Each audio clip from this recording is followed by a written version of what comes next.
Friends, हम लोग discuss कर रहे थे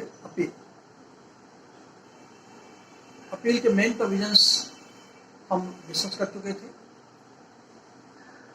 कुछ प्रोविजंस लास्ट में जल्दी में हो गए थे क्योंकि हमारे जो वीडियो की कैपेसिटी है, जो मोबाइल की कैपेसिटी है 22 मिनट्स ही खत्म होने वाली थी, तो अधूरा रह गया था। हम लोग बात कर रहे थे 75 और 76 की, 375, 376 की। हमने बताया था आपको सेक्शन 375 और 376 के जो प्रोविजंस हैं वो अपील को निगेटिव करते हैं, अपील को रोकते हैं, क्योंकि अपील एक स्टैट्यूटरी राइट है, कोई फंडामेंटल राइट तो है नहीं। और जहां जहां अपील के प्रोविजन नहीं है वहां अपील आप नहीं कर सकते। तो सीआरपीसी में सेक्शन 375 और 376 में अपील को रोका गया, ऑब्स्ट्रक्ट किया गया है। 375 के प्रोविजन में ये प्रावधान है कि अगर हाई कोर्ट में कोई मैटर है और हाई कोर्ट ने कन्विक्शन प्लीड्स गिल्टी के बेसिस पे किया है, अगर अक्यूज ने अपने ऑफेंस को खुद एक्सेप्ट कर लिया है तो उसकी अपील नहीं होगी, क्योंकि उसने खुद ही एक्सेप्ट किया है। इसी दूसरे क्लास में प्रोविजन है कि अगर सेशन कोर्ट या मजिस्ट्रेट की कोर्ट है तो अपील पार्शियली होगी, मतलब कन्विक्शन के अगेंस्ट में अपील नहीं होगी, केवल सेंटेंस की अपील होगी। और सेक्शन 376 में जो प्रोविजंस है, अगर हाई कोर्ट कोई सेंटेंस देता है जो 6 मंथ से उससे कम है, या सेशन कोर्ट देता है जो 3 मंथ से उससे कम है, या नीचे की कोर्ट मजिस्ट्रेट कोर्ट या मजिस्ट्रेट क्लास 2 सेंटेंस देता है, तो मजिस्ट्रेट में अगर 100 रुपीज़ का फाइन है उससे कम है, सेकंड क्लास मजिस्ट्रेट में अगर फाइन 200 या उससे कम है तो उसकी अपील नहीं हो सकती। अब इसके अलावा हम लोगों ने डिस्कस किया था कि अगर हाई कोर्ट में अपील पेंडिंग है और डिवीजन बेंच में डिवीजन है, क्योंकि कोई भी डिसीजन डिवीजन बेंच में चाहे 2 जजेस की डिवीजन हो चाहे 3 जजेस की हो, तो हम मिनिमम मानते हैं 2 जजेस की डिवीजन है। तो ऐसे में अगर जजों का प्रपोर्शन 1-1 है, अगर यूनिटी नहीं जजेस में, तो वो डिसाइड केस नहीं होगा। तो इसके लिए प्रोविजन सेक्शन 292 प्रोवाइड करता है कि अगर जजेस डिवाइडेड हैं हाई कोर्ट में बेंच में, तो वो अपील रिफर हो जाती है थर्ड जज को। ये प्रोविजन जो प्रोसीजर जाने का थ्रू चीफ जस्टिस है, तो जब थर्ड जज को नॉमिनेट करता चीफ जस्टिस, तो थर्ड जज की जो ओपिनियन होती है वही ओपिनियन, उसी ओपिनियन के बेसिस पर जो डिवीजन बेंच होती है वो जनरली जजमेंट देती है। लेकिन अगर उन डिवीजन बेंच के जजेस में कोई एक जजेस रेकमेंड करता है कि नहीं, ये जो अपील है ये जाना चाहिए लार्जर डिवीजन बेंच में, मतलब 3 जजेस की, 5 जजेस की, तो वो हायर डिवीजन की बेंच उस अपील को सुनती है। फिर 394 में जो प्रोविजन है वो that is related to abatement of appeal. अगर किसी की डेथ होती है तो अपील निष्क्रिय हो जाती है, अबेट हो जाती है, क्योंकि जो भी कन्विक्शन होता है या एक्विटल होता है किसी की डेथ के बाद, अक्यूज के डेथ के बाद, वो इनइफेक्टिव हो जाती है। किसी डिसीज पर्सन के खिलाफ कोई मुकदमा नहीं हो सकता, न वो मुकदमा दायर कर सकता है। तो नेचुरली अगर कन्विक्शन या एक्विटल हो चुका है, अपील में मैटर जाना है, तो ये डिटरमिन करना होता है जिसे अपील करने का राइट है कि वो अपील करेगा या नहीं करेगा। तो ऐसे केसेस में जहां कन्विक्शन होता है, कन्विक्शन के अगेंस्ट में अपील होगी या नहीं होगी, ये डिसाइड करेगी प्रोसिक्यूशन। जो भी प्रोसीजर दिया गया है वो प्रोसीजर सेक्शन 377, 378 में मैंने डिस्कस किया था, तो वो अपील अबेट हो जाती है। लेकिन इसमें एक एक्सेप्शन है। एक्सेप्शन ये है कि अगर फाइन है, क्योंकि फाइन की रिकवरी प्रॉपर्टी से होती है, इसलिए फाइन को छोड़ करके अदर मामले में अपील अबेट हो जाती है, मतलब अपील वो फिर नहीं होती, अपील मर जाती है। लेकिन अगर जो कन्विक्टेड की फैमिली है, जो मर गया है, उसके नियर रिलेटिव अगर चाहें तो उस अपील को कंटिन्यू कर सकते हैं, क्योंकि ऐसी जरूरत इसलिए पड़ती है, दो रीजन हो सकते हैं कि जो कन्विक्टेड पर्सन है उसके relatives against the conviction appeal में जाना चाहें, या जो अपील पेंडिंग में है उसे कंटिन्यू करना चाहें। एक तो ये प्रेस्टीज, उसकी फैमिली कोई मेंबर ये नहीं चाहता कि उसका जो रिलेटिव है, चाहे फादर हो चाहे ब्रदर हो, उनको ऊपर ये ब्लॉट रहे कि उन्होंने कोई क्राइम किया है। एक वो चाहते थे, और अगर उन्हें लगता है कि ये एक्विटल हो सकता है तो वो अपील कंटिन्यू कर सकते हैं। दूसरा ये हो सकता है, जैसे आपने देखा कि डिसीज्ड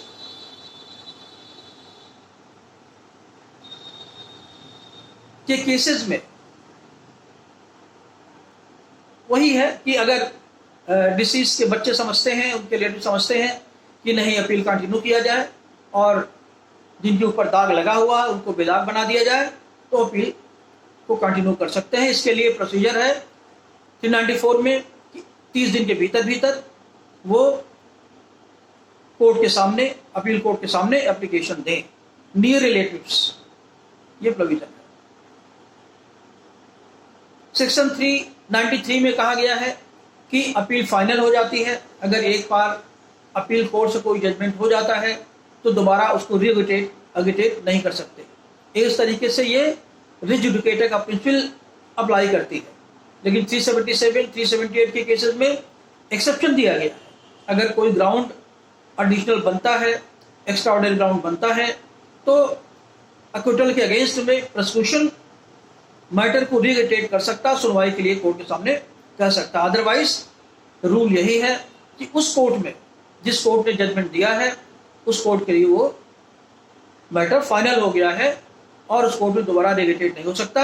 हाँ, आगे का अपील में अगर आप जाना चाहें, जैसे सेशन कोर्ट है तो सेशन कोर्ट के अगेंस्ट में हाई कोर्ट जाना चाहते हैं, या अगर हाई कोर्ट में है उसके अगेंस्ट में सुप्रीम कोर्ट जाना चाहते हैं तो आप जा सकते हैं।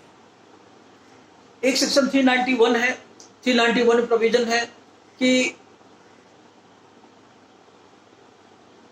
अपील कोर्ट नए एविडेंसेस ले सकती है, कुछ सर्कमस्टांसेस में एविडेंसेस को रीअप्रिशिएट कर सकती है। उसे लगता है कि अगर लोअर कोर्ट ने मैटर को ठीक से नहीं सुना या एविडेंसेस को ढंग से नहीं लिया और उन एविडेंसेस पे फैक्ट गलत डिसाइड हुए हैं, तो वो अपील सेक्शन 391 में प्रोविजन दिया गया है कि अपील को रीअप्रिशिएट, दोबारा उस पर विचार कर सकती है। अब इसके अलावा कोई विशेष प्रोविजन नहीं है। प्रोसीडिंग्स दी गई हैं सेक्शन 384 में समरी ट्रायल का, 385, 386 में जनरल ट्रायल का कि कोर्ट की क्या क्या पावर्स होती है। वो बहुत प्रोसीजरल है, उसको डिस्कस करने की जरूरत ज़्यादा नहीं है। अब सेक्शन 382 में प्रोसीजर दिया गया है कि अपील कैसे की जाएगी। अपील रिटन होगी, एक मेमोरेंडम के फॉर्म में होगी, और 383 में बताया गया कि अगर अक्यूज जेल में है, कन्विक्टेड जेल में है, तो उसकी अपील थ्रू जेलर होगी, through officer in charge of the jail होगी। ये था पूरा अपील। अब हम आते हैं, दो सिमिलर कॉन्सेप्ट्स और भी हैं सीआरपीसी में। सेक्शन 387 रिवीजन और 395 में रिफरेंस। तो पहले हम रिवीजन और अपील में डिफ्रेंशिएशन करते हैं और उसी के थ्रू समझाते हैं कि रिवीजन क्या होता है। तो सेक्शन 397, 398 के प्रोविजन, सेक्शन 401 के provision, they are relating to the revision. Specially section 397, 398। 398 में इंक्वायरी करता है कोर्ट, और 397 बताया गया है कि किस कोर्ट के सामने रिवीजन आप प्रेजेंट कर सकते हैं। तो दोनों में जो डिफरेंस आप देखेंगे, तो सेक्शन 382 में अपील एक मेमोरेंडम में होना चाहिए, एक फॉर्मेट में होना चाहिए, लेकिन 397 में रिवीजन के लिए कोई फॉर्मेट नहीं है, कोई प्रोसीजर नहीं है, एक प्लेन पेपर पर भी आप रिवीजन कर सकते हैं, नंबर एक। दूसरा, रिवीजन अपील वही कर सकता है जो अग्रीव्ड है, जो कन्विक्टेड है, लेकिन रिवीजन के लिए कोर्ट सुओ मोटो भी सुन सकता है उसको। अगर कोई रिवीजन ना भी करे तब भी कोर्ट को पावर है कि वो रिवीजन की सुनवाई कर सकता है। तीसरा डिफरेंस है कि जहां अपील का ऑर्डर हायरार्किकल होता है, नीचे से ऊपर तक जाता है। जब आप किसी कोर्ट में जाते हैं, वो कोर्ट एक्विटल या कन्विक्शन करता है, तो जो अगर आप अग्रीव्ड हैं, प्रोसिक्यूशन या अक्यूज, तो हायर कोर्ट में जाता है। लेकिन higher court means next court which has delivered the judgement. अगर मजिस्ट्रेट की कोर्ट है तो सेशन कोर्ट हायर कोर्ट हुआ, सेशन कोर्ट जजमेंट दिया गया तो हाई कोर्ट हायर कोर्ट हुआ, और हाई कोर्ट में अगर गया है तो सुप्रीम कोर्ट हायर कोर्ट हुआ। लेकिन हायर कोर्ट में ही जाएगा, सीधे किसी कोर्ट में जंप नहीं करेगा। ऐसा नहीं हो सकता कि सीधे अगर मजिस्ट्रेट कोर्ट ने जजमेंट दिया है उसकी अपील आप सीधे सेशन कोर्ट में कर दें या हाई कोर्ट में कर दें। जरूर इस प्रोटोकॉल को फॉलो करना पड़ता है। लेकिन रिवीजन का सवाल जहां तक है, रिवीजन की पावर केवल दो कोर्ट्स को होती है, सेशन कोर्ट और हाई कोर्ट। मैंने और इसलिए कहा कि अगर आप रिवीजन के लिए जाते हैं तो दोनों में से एक ही कोर्ट को चूज कर सकते हैं। जैसे मान लीजिए सेशन कोर्ट में गए, सेशन कोर्ट से रिजेक्ट हो गया मैटर, तो दोबारा हाई कोर्ट में नहीं जा सकते, या हाई कोर्ट में गए, रिजेक्ट हो गया, तो दोबारा सेशन कोर्ट में आप नहीं आ सकते। चौथा, पांचवा पॉइंट कि अपील तभी होती है जब लोअर कोर्ट ने जजमेंट दे दिया हो। Appeal is only against the judgement, या कहीं की ऑर्डर भी है, जैसे मैंने बताया था आपको सेक्शन 121 में एक दूसरा बॉन्ड्स के मामले में। तो जहां जहां स्पेसिफिक मेंशन नहीं है वहां अपील ही होती है। जजमेंट के खिलाफ ही अपील होती है, ऑर्डर के खिलाफ अपील एक्सेप्शन से। तो जजमेंट के खिलाफ अपील होगी mean judgement has been delivered by the lower court, चाहे मजिस्ट्रेट कोर्ट हो, कोई भी कोर्ट हो। लेकिन रिवीजन के लिए लोअर कोर्ट का जजमेंट देना जरूरी नहीं है। अगर किसी कोर्ट मैटर पेंडिंग भी है, जजमेंट नहीं दिया गया है, तब भी सेशन कोर्ट या हायर कोर्ट उस फाइल को मंगा सकती है और उसको डिसाइड कर सकती है। नेक्स्ट डिफरेंशिएशन आप देखेंगे कि अपील कोर्ट के पास पावर है कि वो एविडेंसेस को रीअप्रिशिएट भी कर सकती है। मतलब वो नीचे की कोर्ट का जो एविडेंस लिया गया है, उसको लगता है कि एविडेंस पे डिफेक्ट है, तो उसको दोबारा फिर एविडेंस कोर्ट ले सकती है। लेकिन सेशन कोर्ट के पास जनरली ये पावर नहीं होती, या हाई कोर्ट के पास ये रिवीजन के पावर में ये रीअप्रिसिएशन ऑफ एविडेंस इंक्लूडेड नहीं। लेकिन क्योंकि कोर्ट है, उसे लगता है कि इनजस्टिस हो रही है, बहुत डिप्रेव्ड मैटर में, बड़े करप्ट मैटर में एविडेंसेस लिए गए हैं, ठीक से हियरिंग नहीं की गई है, फैक्ट का असेसमेंट ठीक से नहीं किया गया है, तो रेयर केस में वो भी एविडेंस ले सकती है। लेकिन जनरली रिवीजन में एविडेंस का अप्रिसिएशन नहीं होता। नेक्स्ट पॉइंट देखेंगे आप कि जब अपील में आप जाएंगे, हमने बताया आपको कि अपील में सिस्टमेटिकली जाएंगे, वन बाय वन करके जाएंगे, क्योंकि रिवीजन में चाहे हाई कोर्ट में जाएं या सेशन कोर्ट में जाएं, आप जंप करते हैं और जजमेंट देना नीचे कोर्ट से कोई जरूरी नहीं होता, इसलिए सारी पावर हाई कोर्ट के पास होती है। तो ऐसे केसेस में चाहे हाई कोर्ट हो या सेशन कोर्ट हो, अगर कोई मैटर रिवीजन से गया है तो दो तरीके जा सकता है, या तो मैटर पेंडिंग हो, तब भी रिवीजन कर सकता है। ऐसा भी हो सकता है कि जजमेंट डिसाइड भी कर दिया गया हो, जजमेंट हो भी हो और अपील का प्रोविजन ना हो, जैसे 375 बताया मैंने आपको, या और कोई प्रोविजन किसी लॉ में, तो सीधे आप अगेंस्ट जजमेंट भी रिवीजन में जा सकते हैं।